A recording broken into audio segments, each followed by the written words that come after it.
Hello everyone, আজকে আমরা শুরু করব হাইড্রোলজির chapter 8 flood routing. Flood routing আমরা কিছু ডেফিনেশনস এবং কিছু প্রবলেম সলভ করা শিখব। প্রথমে আমরা দেখে নিই যে আসলে ফ্লাড রাউটিং এর ডেফিনেশনটা কি। Flood routing is the technique of determining the flood hydrograph at a section of a river by utilizing the data of flood flow at one or more upstream section. That means flood রাউটিংটা হচ্ছে এমন একটা technique যেটার মাধ্যমে আমরা একটা সেকশনের flood হাইড্রোগ্রাফটা বের করতে পারি কোন ডাটাটা ইউজ করে, আপস্ট্রিমের যে কোনো একটা সেকশনের আপস্ট্রিম নিয়ে সেই আপস্ট্রিমের ফ্লাড ফ্লোটাকে ইউজ করে আমরা ওই চ্যানেলের জন্য বা ওই রিভারের জন্য যে কোনো সেকশনে ফ্লাড হাইড্রোগ্রাফ বের করতে পারবো। আরও সহজভাবে বললে বলা যায় it is the determination of A typical function of T F of T from the given value of I inflow as a function of t f of t মানে একটা given value inflow ভ্যালুকে কাজে লাগিয়ে অন্য আরেকটা ডিসচার্জের value বা হচ্ছে গিয়ে flood hydrograph value যাতে আমরা বের করতে পারি সেই সিস্টেমটাকে বলা হয় হচ্ছে গিয়ে ফ্লাড রাউটিং। ফ্লাড রাউটিংকে সাধারণত তার অ্যাপ্লিকেশনের উপর বেস করে বা ক্যাটাগরি করে তাকে দুই ধরনের ভাগে ভাগ করা যায়। একটা হচ্ছে রিজার্ভার রাউটিং, একটা হচ্ছে চ্যানেল রাউটিং। রিজার্ভার রাউটিং আর চ্যানেল রাউটিং। রিজার্ভার রাউটিং আর চ্যানেল রাউটিং এর মধ্যে কিছু বেসিক পার্থক্য আছে। পার্থক্যগুলো হচ্ছে গিয়ে রিজার্ভার রাউটিং এর ক্ষেত্রে the effect of flood wave entering a reservoir is studied. আর সিমিলারলি চ্যানেল রাউটিং এর ক্ষেত্রে the change in the shape of hydrograph as it travel down a upstream and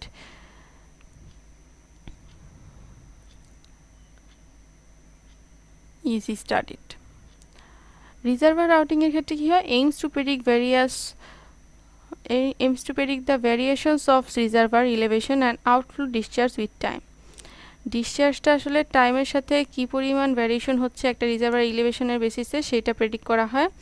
R channel routing এর ক্ষেত্রে কি করা হয়, চ্যানেল রাউটিং এর ক্ষেত্রে aims to predict the flood hydrograph at various section of the ridge. Various section of the ridge হচ্ছে গিয়ে flood হাইড্রোগ্রাফটাকে predict করা হয়। তারপর রিজার্ভার রাউটিং এর ক্ষেত্রে কি হয়, it is essential in design of the capacity of spillway and other reservoir outlet structure. Channel routing এর ক্ষেত্রে কি হয়, it is essential to the information of flood peak attenuation and duration of high water level তার মানে এটা হচ্ছে গিয়ে pick অ্যাটেনিউশনটা এবং হাই ওয়াটার লেভেলের ডিউরেশনটা কি করে, সেই ইনফরমেশনটাকে হচ্ছে গিয়ে কালেক্ট করে। এরপর হচ্ছে গিয়ে রিজার্ভার রাউটিং এর ক্ষেত্রে কি হয়, location and sizing of the reservoir to meet specific requirements. Location এবং sizing of capacity of reservoir সেটা হচ্ছে গিয়ে স্পেসিফিক রিকোয়ারমেন্ট মিট করবে। আর চ্যানেল রাউটিং এর ক্ষেত্রে কি হয়, utmost importance in flood forecasting operation and flood projection work. ঠিক আছে, যে utmost important in flood forecasting and operation and flood protection one, এটা হচ্ছে গিয়ে মোটামুটি ফ্লাড প্রোটেকশন এবং ফ্লাড ফোরকাস্টিং অপারেশনগুলো আসলে সাথে কাজ করে থাকে। তো এই হচ্ছে গিয়ে আমাদের রিজার্ভার রাউটিং আর চ্যানেল রাউটিং এর মধ্যে কিছু বেসিক পার্থক্য। ঠিক আছে, আচ্ছা এছাড়াও আরও কিছু রাউটিং আসলে পাওয়া যায়, সেগুলো হচ্ছে গিয়ে hydrologic routing, hydraulic routing. Hydrologic routing methods imply essentially the equation of continuity. Hydrologic routing মেথডটা কি করে, কন্টিনিউটি ইকুয়েশনটা আসলে ম্যান্ডেটরি, সেখানে লাগবেই। আর হাইড্রোলিক মেথড কি হবে, employ the continuity equation together with the equation of motion of unsteady flow. That means hydrologic routing এর ক্ষেত্রে শুধুমাত্র কন্টিনিউটি ইকুয়েশনটা হচ্ছে গিয়ে বেস করে এটা ক্রিয়েট হয়। আর হাইড্রোলিক রাউটিং এর ক্ষেত্রে হচ্ছে কি হয়, continuity equation plus unsteady flow এর যে ইকুয়েশন সেই দুইটাকে কম্বাইন করে হচ্ছে গিয়ে এটা ফলো করে। The basic differential equation used in the hydrologic routing known as Saint Venant equation. এই বেসিক ইকুয়েশন যেটা আসলে হাইড্রোলিক রাউটিং এ ইউজ করা হয় সেটা হচ্ছে কি Saint Venant equation. afford a better description of unsteady flow than hydrologic method. এটা আসলে কি করে, আনস্টেডি ফ্লোয়ের থেকে একটা বেটার ডেসক্রিপশন আসলে প্রোভাইড করে হাইড্রোলজিক মেথডে। আমরা বেসিক ইকুয়েশনটা যদি দেখি এখন, তাহলে ইকুয়েশনটা খেয়াল করলে দেখব যে রাউটিং এর মেইন বেসিক ইকুয়েশনটা হচ্ছে change in storage equal to হচ্ছে কি ইনফ্লো মাইনাস আউটফ্লো।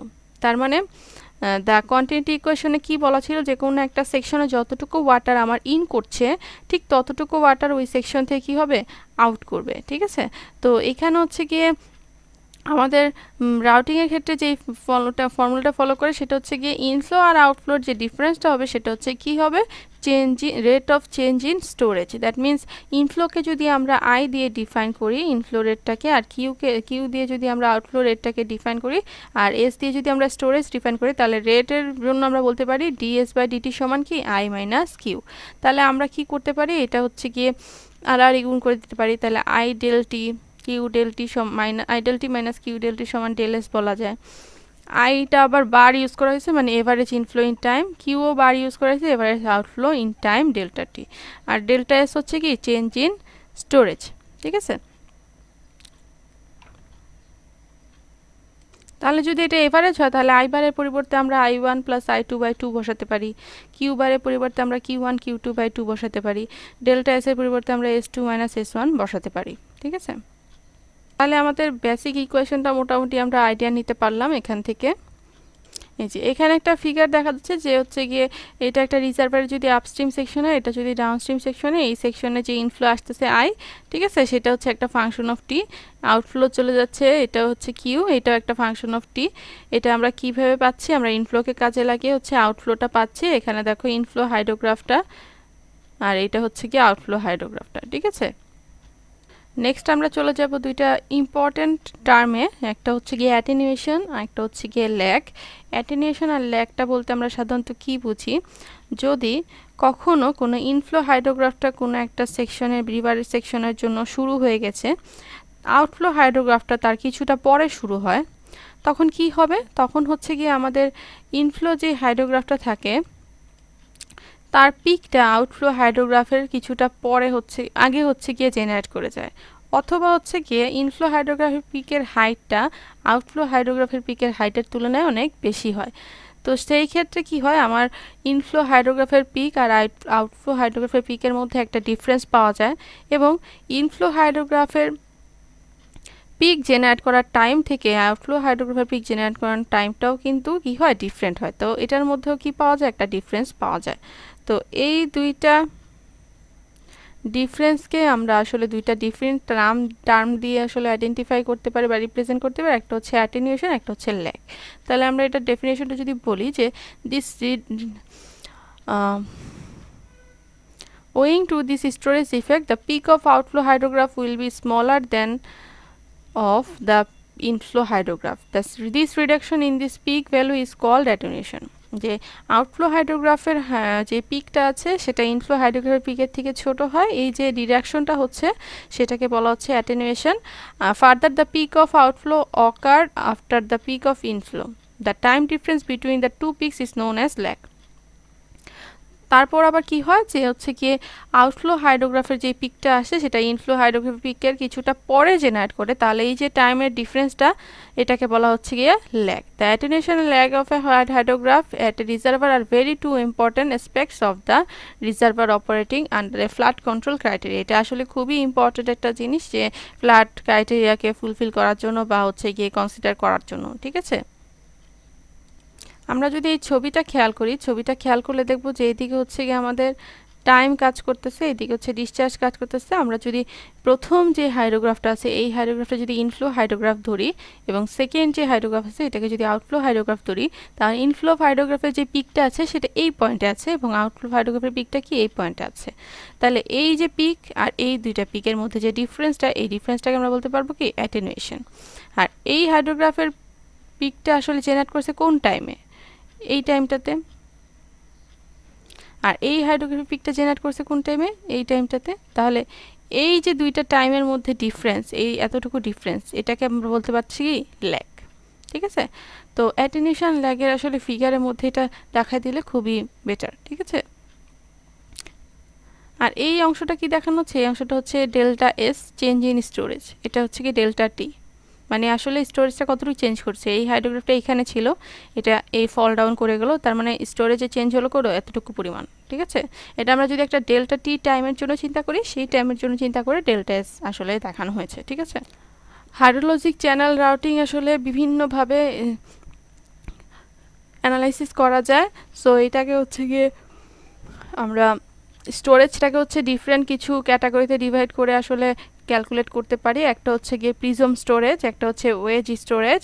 ঠিক আছে, ওয়েজ স্টোরেজের ক্ষেত্রে হচ্ছে গিয়ে আমার এটাকে এই যে এরকম একটা ফিগার যদি আমরা দেখি, এই যে এটা হচ্ছে এদিক দিয়ে ইনফ্লো আসতেছে, এদিকে আউটফ্লো হচ্ছে, এটা হচ্ছে তার ক্রস সেকশন, এই ক্রস সেকশন। তো ওয়েজটা হচ্ছে এই যে এরকম একটা সেকশন। ঠিক আছে, এই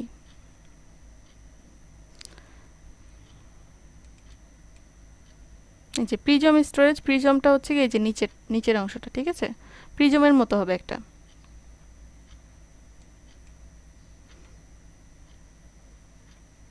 এই যে negative wedge storage, positive wedge storage.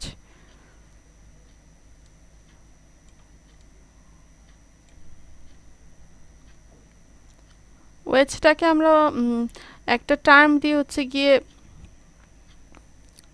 Identify করতে পারি। ঠিক আছে, ওয়েজ ফ্যাক্টর বলা হয় সেটাকে। আরেকটা কনস্ট্যান্ট হচ্ছে গিয়ে ওয়েজ ফ্যাক্টর বা ওয়েটিং ফ্যাক্টর, সেটাকে আমরা রিপ্রেজেন্ট করতে পারি এক্স দিয়ে। এটা মাস্কিংহাম ইকুয়েশন বা মেথডের একটা খুবই ইম্পর্ট্যান্ট টার্ম। এই মেথডে আসলে আমরা ফ্লাড রাউটিংয়ের বিভিন্ন প্রবলেম সলভ করতে পারি। আমরা সেই মেথডটা এখন দেখব। তো আরেকটা টার্ম হচ্ছে গিয়ে আমার কে, যেটা হচ্ছে স্টোরেজ টাইম কনস্ট্যান্ট। তো কে আর এক্স এর উপর বেস করে আসলে মাস্কিংহাম মেথডের চেঞ্জগুলা বা সিচুয়েশন বা বিভিন্ন সিনারিও আসলে দাঁড়ায়। তো এটার জন্য আবার কি আছে, কে আর এক্স এর মধ্যে একটা হচ্ছে গিয়ে শর্ত দেয়া আছে, যে শর্তটাকে ফলো করে আমরা হচ্ছে গিয়ে প্রবলেম সলভ করতে পারবো। ঠিক আছে, শর্তটা হচ্ছে এই যে কে গ্রেটার দেন ডেল্টা টি গ্রেটার দেন 2kx, মানে ডেল্টা টিটা হচ্ছে গিয়ে 2kx এর থেকে বড় হতে হবে এবং কে এর থেকে ছোট হতে হবে। যদি এই শর্তটার মধ্যে পড়ে, তাহলে আমরা আসলে মাস্কিংহাম মেথডের মাধ্যমে চ্যানেল রাউটিং বা ফ্লাড রাউটিং এর প্রবলেম সলভ করতে পারবো। ঠিক আছে, তাহলে আমরা মাস্কিংহাম মেথডের ফর্মুলাগুলো যদি দেখি, তাহলে আমাদের মোটামুটি কিছুটা আইডিয়া হবে। আচ্ছা, তার আগে আমরা একটু স্টেপগুলো দেখে নিই কীভাবে করব। আমরা মাস্কিংহাম মেথডে প্রবলেম সলভ করার জন্য দেখো, প্রথমে আমাদের একটা কে ভ্যালু দেওয়া থাকবে, একটা এক্স দেওয়া থাকবে। The value of the outflow Q1 from the reach at the start are needed. একটা আউটফ্লো রাখবে, ইনিশিয়াল আউটফ্লো রাখবে, সেটা আমরা কীভাবে বের করে নিতে পারবো। প্রথম যে ইনফ্লোটা আছে সেটাই কি পরের সেকশনের জন্য প্রথম আউটফ্লো, তাই না? তো প্রথম ইনফ্লোটাকে আমরা পরের সেকশনে আউটফ্লো ধরে নেব। কে আর এক্স বের করে আমরা একটা ডেল্টা টি এর জন্য আসলে ওই আমাদের যেই শর্তটা আছে এটা চেক করব। সেকেন্ড আমরা বের করব হচ্ছে গিয়ে C0, C1, C2, এটা হচ্ছে তিনটা কনস্ট্যান্ট। তারপর হচ্ছে গিয়ে আমরা প্রথম ট্রায়াল থেকে আমরা একটা Q1 বের করব। এরপরে সেই Q1টা আবার পরের ট্রায়ালের ক্ষেত্রে কি হবে, ইনফ্লো হিসেবে কাউন্ট হবে, তখন আবার ওটা হয়ে যাবে I2। ঠিক আছে, তো এভাবে করে আমরা কন্টিনিউয়াসলি হচ্ছে গিয়ে একই সিস্টেম ফলো করে এই ক্যালকুলেশনগুলোকে রিপিট করতে থাকবো। ঠিক আছে, আচ্ছা, তাহলে আমরা ফর্মুলাগুলো একটু দেখি। এই যে ফর্মুলাগুলো হচ্ছে Q2 সমান C0 I2 plus C1 I1 plus C2 Q1। C0, C1, C2 হচ্ছে তিনটা কনস্ট্যান্ট, যাতে সেই তিনটার যোগফল হচ্ছে 1 হবে। এখন C0 এর জন্য ফর্মুলা হচ্ছে -kx plus 0.5 into delta T divide by k minus kx plus 0.5 delta T. C1 হচ্ছে গিয়ে একই ফর্মুলা, শুধুমাত্র এখানে -kxটা হচ্ছে +kx হয়ে যাবে, প্লাস হচ্ছে 0.5 delta T divided by 1 minus kx plus 0.5 delta T. C2 হবে কি, C2টা হবে হচ্ছে গিয়ে নিচে যেটা আছে তার হচ্ছে বিপরীত রাশিটা, তাহলে k minus kx plus 0.5 delta T, এটা আছে নিচে, তাহলে উপরে কি হবে k minus kx minus 0.5 delta T. তাহলে এই তিনটা সূত্র যদি আমরা মান বসিয়ে দিই, তাহলে আমরা C0, C1, C2 এর মানগুলো পেয়ে যাব। ঠিক আছে, তাহলে আমরা এই ফর্মুলাতে যদি বসাই, তাহলে আমরা হচ্ছে গিয়ে Q2 এর মান পেয়ে যাব, যেহেতু আমাদের কাজই হচ্ছে গিয়ে কী বের করা, Q2 বের করা। ঠিক আছে, I1 দেওয়া থাকবে, I1 থেকে হচ্ছে কি বের করা, Q2 বের করা। তাহলে আমরা এখন একটা প্রবলেম বা এক্সাম্পল যদি সলভ করি তাহলে আমাদের মোটামুটি এই কনসেপ্টটা ক্লিয়ার হয়ে যাবে সবারই। আচ্ছা, প্রবলেম 8.5 বা এক্সাম্পল 8.5 যদি খেয়াল করি, route the following flood hydrograph through a river reach for which K equal 12 hour x equal 0.2 at the start of the inflow flood the outflow discharge is 10 meter cube per second। তার মানে একটা flood hydrograph একটা রিভারের সেকশনের জন্য দেওয়া আছে যার কে হচ্ছে 12 ঘন্টা এবং x হচ্ছে 0.2। স্টার্টে ইনফ্লো ফ্লাড যেটা ছিল, আউটফ্লো ফ্লাড হচ্ছে গিয়ে সেটা কত 10 মিটার কিউব পার সেকেন্ড। এখন একটা ডাটা সিরিজ দেওয়া আছে যে time 0 hour, 6 hour, 12 hour, 18 hour এরকম করেছে, 54 আওয়ার পর্যন্ত আছে। আর ইনফ্লো হচ্ছে গিয়ে 10 মিটার কিউব পার সেকেন্ড এরকম করে হচ্ছে, লাস্ট হচ্ছে 15 মিটার কিউব পার সেকেন্ড আছে। এখন আমাদের কাজ কি, প্রথমে বলেছিলাম কে এর সাথে এক্স এর যেই শর্তটা সেটা আমাদের কি করতে হবে, চেক করতে হবে। তাহলে কে সমান 12 আওয়ার, তাহলে 2k ইন্টু এক্স সমান কত, 2 ইন্টু 12 ইন্টু এক্স এর মান হচ্ছে 0.2, তাহলে 4.8। ডেল্টাটি শুড বি কি হবে, কে 2k এক্স এর থেকে হচ্ছে গিয়ে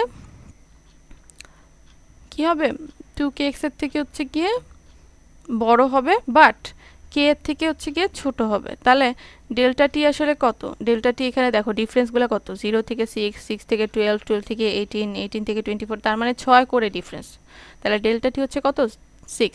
তাহলে দেখো ডেল্টা টি 6 হচ্ছে গিয়ে 4.8 এর থেকে বড়, বাট 12 আওয়ারের থেকে ছোট। সুতরাং আমাদের এই শর্তটা ফুলফিল করছে, তাহলে আমরা এখন মাস্কিংহাম মেথডে এই প্রবলেমটা সলভ করতে পারবো। যদি এই শর্তটা ফুলফিল না করে তাহলে কিন্তু আর এই মেথডটা পড়া পসিবল হবে না।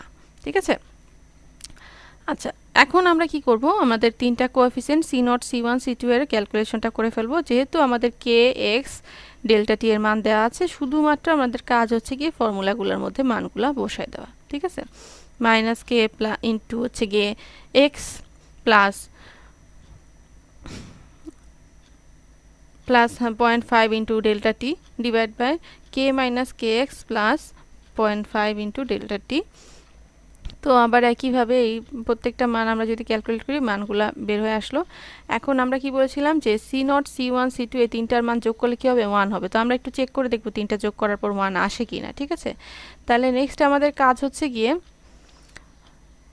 Q2 এর সূত্রটা ফলো করা। Q2 সমান কি, C0 I2 plus C1 I1 plus C2 Q1। এখন একটু সবাই খেয়াল করলে দেখবা যে কোনো একটা সেকশন যখন ফ্লো শুরু হচ্ছে, সেই সেকশনের আমি ধরে নিলাম যে একটা জায়গাতে শেষ হলো, তো যেই জায়গাটা শেষ হলো সেটা ওই সেকশনের জন্য ফ্লোটা শেষ হয়ে গেল, আউটফ্লো হলো। বাট পরের সেকশনের জন্য কিন্তু সেইটাই কি ইনফ্লো, কারণ রিভারটা কি কন্টিনিউয়াস বা চ্যানেলটা কি কন্টিনিউয়াস চলছে। তো কোনো জায়গায় শেষ হওয়া বা আমি ধরে নিলাম শেষ, সেখান থেকে কি পরের অংশটা শুরু, কারণ ওইখানে তো আর ওয়াটারটা থেমে যাবে না, ওয়াটারটা তো কন্টিনিউয়াস চলতেই থাকবে, তাই না, ফ্লো করতেই থাকবে। তো আমাদের যে কাজটা করতে হবে এখন, যে প্রথম যে ইনিশিয়াল আমার I1 দেওয়া আছে ওইটা হচ্ছে কি আমার ইনফ্লো হয়ে হয়ে আউটফ্লো হিসেবে কাউন্ট হবে। তো পরের সেকশনের জন্য আমার I2 কি হবে, পরের সেকশনের জন্য I2 হবে কি আমার এই যে এখানে দেওয়া আছে। ঠিক আছে, এটা হবে আমার পরের সেকশনের জন্য I2। তাহলে এটা হচ্ছে কি I1, এটাই Q1, আর পরের সেকশনে I2 কোনটা, এটা। তাহলে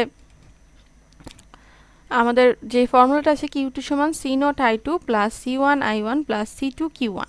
তাহলে এই তিনটার যেই ইকুয়েশনটা আছে, ইকুয়েশনগুলো আমরা একটু বানায় ফেলবো।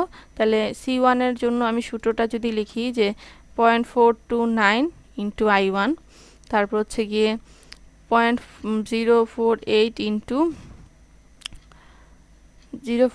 ইন্টু I2 প্লাস হচ্ছে গিয়ে 0.523 ইন্টু Q1। ঠিক আছে, তাহলে এটা হচ্ছে গিয়ে 10-এর জন্য যদি করি, প্রথম 10-এর জন্য এটাকে দেখানো হয়েছে, সব জাস্ট 10 দিয়ে গুণ করে দেওয়া হয়েছে। ঠিক আছে, আচ্ছা এখন আমরা একটা টেবিল ফর্ম করে ফেলতে পারি ম্যাথটার জন্য, যেহেতু আমাদের একই কাজ বারবার করতে হবে। ঠিক আছে, টেবিল যদি ফর্ম করে, টেবিলের প্রথমে থাকবে হচ্ছে টাইম, সেকেন্ড থাকবে হচ্ছে গিয়ে ইনফ্লো, থার্ড হচ্ছে গিয়ে ওই যে C0, হ্যাঁ যে ফর্মুলাটা ছিল, কি ছিল ফর্মুলাটা, C0 I2 C1 I1 C2 Q1। তাহলে এই যে C0 I2 C1 I1 C2 Q1। ঠিক আছে, এখন আমরা কি করব, প্রথমে একদম টাইম যখন 0 তখন I হচ্ছে গিয়ে 10, তখন Q হচ্ছে গিয়ে 10, সেকেন্ড যে আমরা লেখাগুলা লিখবো সি নটের মানগুলা, সেগুলো হচ্ছে গিয়ে আমরা প্রথম ধাপ আর শেষের ধাপের মাঝামাঝি জায়গাটা দেখবো। এই যে দেখো প্রথম আই হচ্ছে গিয়ে 10, পরের আই হচ্ছে 20, তাহলে এটার মাঝ বরাবর আমরা হচ্ছে এই মানগুলা লিখবো। ঠিক আছে, তাহলে আমরা জাস্ট এই প্রত্যেকটার সাথে i2 গুণ করবো। i2 কত 20, i1 কত 10, q1 কত 10 লিখলাম। সেকেন্ড ধাপে যে কি হবে, সেকেন্ড ধাপে যে হচ্ছে কি আমরা আবার এখানে যখন হচ্ছে গিয়ে i2 করব তখন হবে কি এই যে 50। ঠিক আছে, 50 হচ্ছে i2, i1 হবে কত এই যে 20। ঠিক আছে, q1 হবে কোনটা, এই যে প্রথম ধাপে যেটা হচ্ছে গিয়ে q শেষ হয়ে গেছে সেটা হচ্ছে কি এখানে এসে আবার q1 হয়ে যাবে। ঠিক আছে, তাহলে 0.523 ইন্টু হচ্ছে গিয়ে কি 10.48। ঠিক আছে, আচ্ছা পরের ধাপে যখন আমরা আবার যাব, এই যে এখানে যখন চলে আসবো তখন হচ্ছে গিয়ে কি হবে, এই যে 0.048 i2, এটা হবে কি i2 হবে কোনটা 60, i1 হবে কোনটা 50, তারপর হচ্ছে q1 হবে কোনটা এই যে এটা। ঠিক আছে, ঠিক ইমিডিয়েট আগের গুলো হচ্ছে কি আমার q1 হবে, আর পরের গুলো হচ্ছে কি i2 হবে, আর আগের গুলো হচ্ছে কি হবে i1 হবে। এভাবে করে আমরা কন্টিনিউয়াসলি এটার মানটা হচ্ছে গিয়ে বের করতে থাকবো কতক্ষণ পর্যন্ত, এই 54 আওয়ার পর্যন্ত। ঠিক আছে, এখন আমাদের কাজটা কি, আমাদের কাজ কিন্তু মোটামুটি শেষে, আমাদের ফাইনাল কিন্তু কিউগুলো সব বের হয়ে গেছে। এই যে আপস্ট্রিমের ইনফ্লোগুলো ক্যালসিয়া লাগিয়ে আমরা কিন্তু আউটফ্লোগুলো প্রত্যেকটা সেকশনে বের করে ফেলেছি। বাট আমরা কিন্তু দুটো টার্ম সম্পর্কে আইডিয়া নিয়েছিলাম যে আমাদের ইনফ্লো হাইড্রোগ্রাফের পিক আর আউটফ্লো হাইড্রোগ্রাফের পিক আসলে জেনারেট করলো কখন। তাহলে সেটা যদি আমরা একটু খেয়াল করি, যে এখানে আমরা হচ্ছে গিয়ে চেক করব যে আমাদের এখানে সবচেয়ে হাইস্ট পয়েন্টটা কোনটা, হাইস্ট ভ্যালু কোনটা। এখানে দেখো সবচেয়ে হাইস্ট ভ্যালু হচ্ছে 49.61। ঠিক আছে, আচ্ছা আর এখানে সবচেয়ে হাইস্ট ভ্যালু কোনটা, এখানে সবচেয়ে হাইস্ট ভ্যালু হচ্ছে 60। তার মানে এইখানে হচ্ছে গিয়ে আমার 60 আছে, এখানে হচ্ছে গিয়ে 49.61 আছে। তাহলে এই 60টা আমরা কত ঘন্টায় পেয়েছি, 60টা আমরা পেয়েছি হচ্ছে 18 ঘন্টায়। আর আউটফ্লোটা পেয়েছি আমরা কত ঘন্টায় ম্যাক্সিমাম, সেটা হচ্ছে 30 আওয়ারে। ঠিক আছে, তাহলে এই ইনফ্লো আর আউটফ্লো দুইটার পিকের মধ্যে কি একটা ডিফারেন্স আছে না। হ্যাঁ, তাহলে এটা ডিফারেন্সটা কি হবে, তা ডিফারেন্সটা হবে কি অ্যাটিনিউয়েশন। ডিসচার্জের ইনফ্লো হাইড্রোগ্রাফ আর আউটফ্লো হাইড্রোগ্রাফের মধ্যে যে ডিফারেন্সটা সেটাকে আমরা কি বলছিলাম, পিকের ডিফারেন্স, এটাকে বলছিলাম অ্যাটিনিউয়েশন। তাহলে আমাদের 60 মাইনাস 49.61 এই ভ্যালুটা করলে যে মানটা আমরা পাবো সেটাই হচ্ছে কি এই হাইড্রোগ্রাফের জন্য অ্যাটিনিউয়েশনের মান।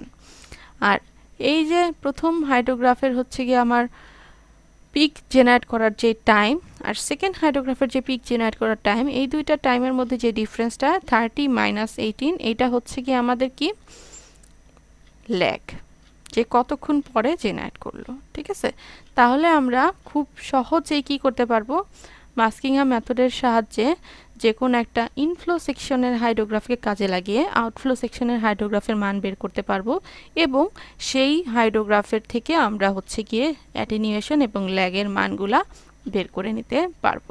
ঠিক আছে, তাহলে মোটামুটি এটাই হচ্ছে কি আমাদের মাস্কিংহাম মেথডের প্রবলেম। নেক্সট আমরা দেখব হচ্ছে গিয়ে ফ্ল্যাট কন্ট্রোল। ফ্ল্যাট কন্ট্রোলটা হচ্ছে commonly used to denote all the measure adopted to reduce damage of life and property by flood.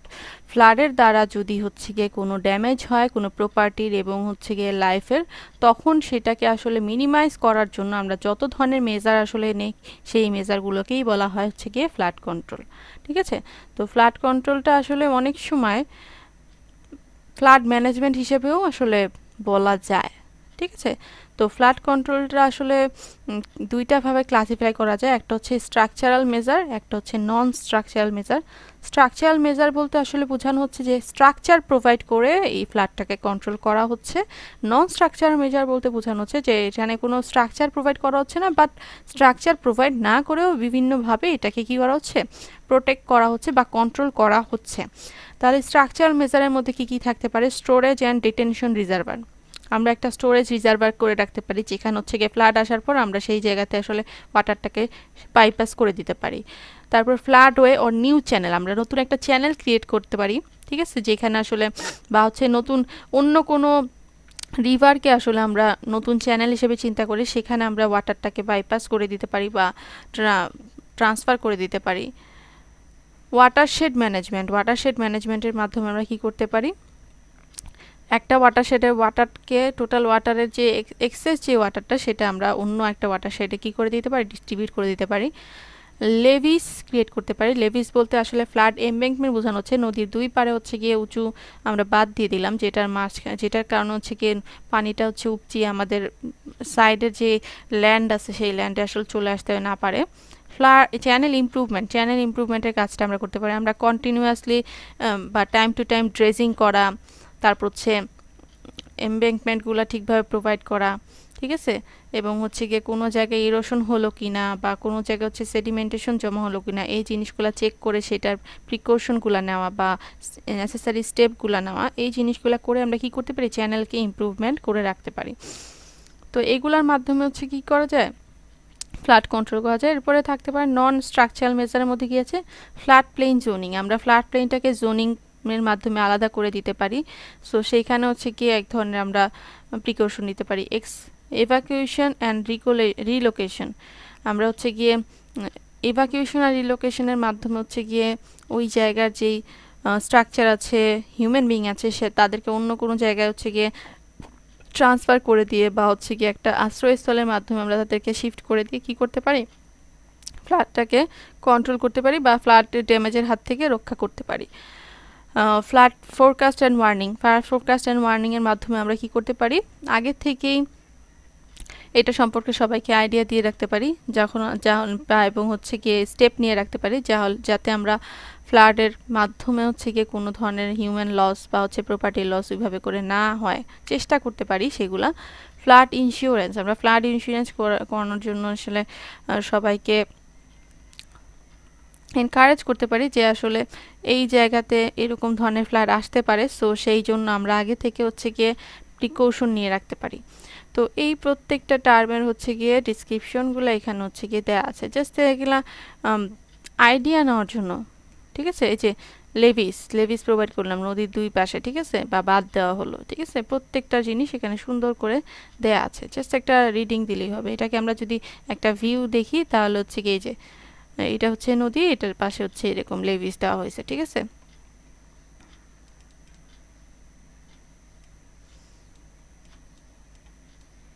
Channel improvement, এই যে ওয়াইডেনিং করতে পারি, চ্যানেলটাকে আমরা ডিপেনিং করতে পারি, রিডাকশন অফ চ্যানেল রাফনেস করতে পারি, ভেজিটেশন ক্লিন করতে পারি, শর্ট কাটিং করতে পারি, মিয়ান্ডারিং লুপকে আর্টিফিশিয়াল কাট অফের মাধ্যমে, ঠিক আছে। তারপরে ওয়াটারশেড ম্যানেজমেন্ট, এখানে একটু জাস্ট একটা রিডিং দিবা যে আইডিয়া নেওয়ার জন্য যে কি করা হচ্ছে, ঠিক আছে।